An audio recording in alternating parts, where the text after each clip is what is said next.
بہت سارے لوگ جو ہے یہ پوچھتے ہیں کہ آقا کیا کریں ہم؟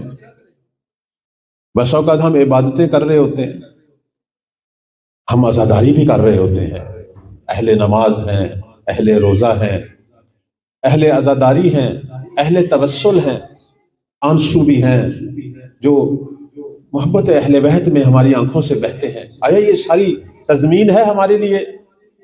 نہیں ہے، بلکہ میں کہوں اہل فکر ہیں، اہل علم ہیں، بلکہ خدمت خلق کرنے والے، یہ ساری چیزیں ہماری ضمانت بن سکتی ہیں کہ ہم عاقبت بالخیر ہوں؟ نہیں بن سکتی، یہ ساری چیزیں نہیں بن سکتی۔ ایک بہت بڑی ہستی اسی قوم کے اندر، یہ تو علماء اخلاق یہ واقعہ بیان کرتے ہیں کہ آیت اللہ العظمیٰ آغا گل پیغانی رحمۃ اللہ علیہ کہتے ہیں اپنے ایک ہم صحبت ہم مباحثہ، وہ بھی بہت بڑے عالم تھے، استاد تھے حوزے کے، بہت ساری کتابوں کے مصنف اور بہت زیادہ معروف شخصیت ہے، میں نام نہیں لینا چاہتا ان کا۔ ایک دفعہ پتہ چلا کہ حالت احتضار میں ہیں، گئے ان کی خدمت میں ملنے کے لیے، لیکن وہ عجیب سے عالم میں تھا، یعنی ساری زندگی درس دینے والا، وعظ و نصیحت کرنے والا، ہزاروں شاگردوں کو علمی بلکہ میں کہوں گا تہذیب نفس کے حوالے سے پرورش دینے والا، لیکن جب دنیا سے جا رہا ہے کفر کے عالم میں جا رہا ہے۔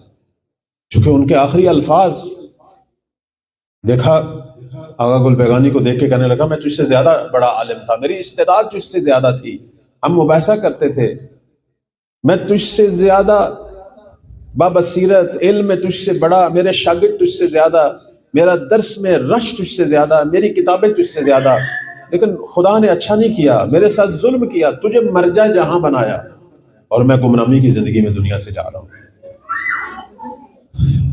آیت اللہ نے کہا افسوس، استغفار کر، توبہ کر، اے فلانی یہ آخری وقت ہے، توبہ کر۔ کہنے لگا نہیں توبہ کروں گا، میں سمجھتا ہوں میرے حق میں ظلم ہوا ہے۔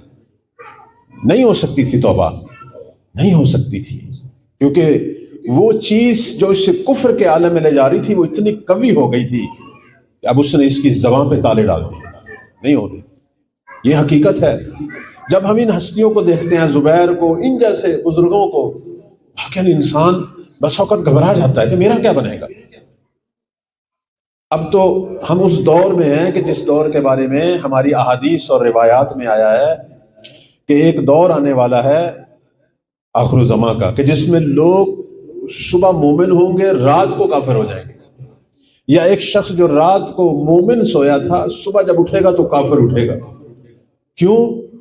کیونکہ وہ اسباب جو لوگوں کو کفر کی طرف لے جانے والے ہوں گے، دین سے خارج کرنے والے ہوں گے، وہ اس دور میں زیادہ ہوں گے۔ اور آج تقریباً ہم اسی دور میں ہیں۔ آپ فتنوں کو تو دیکھیں، جگہ جگہ پہ کون سا فتنہ ہے جو نہیں ہے؟ عقائد کے حوالے سے مختلف فتنوں کا شکار ہے، فروعی احکام میں، تقلید کے مسائل میں، فرہنگی مسائل میں، سیاسی مسائل میں، اور اس کے بعد اختلاف عظیم جو تشیع کے اندر بپا ہے۔ ہم باقی مسلمانوں کو چھوڑیں، کون سا فتنہ نہیں ہے جو ہمارے اندر ہے؟ کہاں ہے کہ ضمانت دینداری کی؟ بہت سخت ہو گیا۔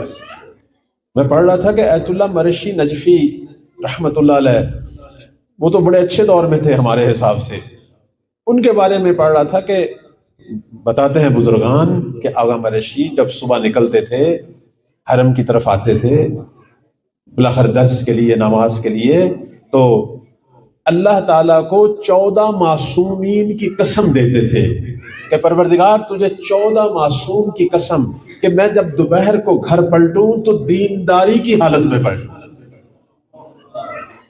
یعنی آیت اللہ مرشی مرجع جہان تشیع اس قدر خوف زدہ تھے ان فتنوں سے جو ابھی حوزے میں ہیں۔ باقی دنیا کا کیا عالم ہے؟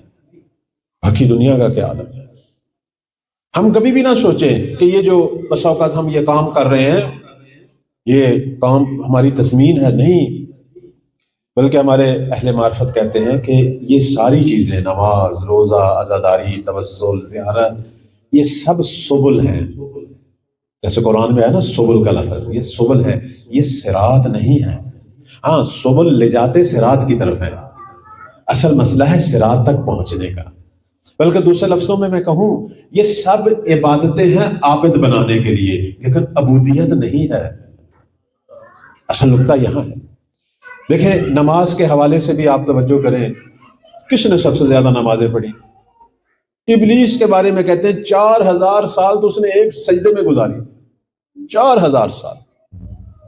اس سے بڑھ کر کون ہو سکتا ہے عبادت گزار؟ لیکن وہ عابد بنا، عبد نہیں بنا۔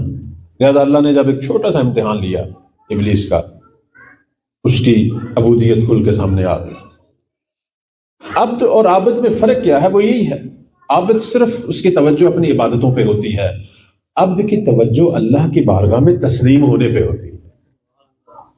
تو شک ہو سکتا ہے اس کی اتنی عبادتیں نہ ہوں، شاید وہ واجب نمازوں کی حد تک ہی ہو، لیکن فرق ہے نا کہ میں نے کس چیز کو راہ نجات سمجھا ہے۔ راہ نجات جو ہے وہ عبادت میں نہیں ہے، عبادت مقدمہ ہے، سبب ہے، زمینہ ہے، لیکن خود راہ نجات نہیں ہے۔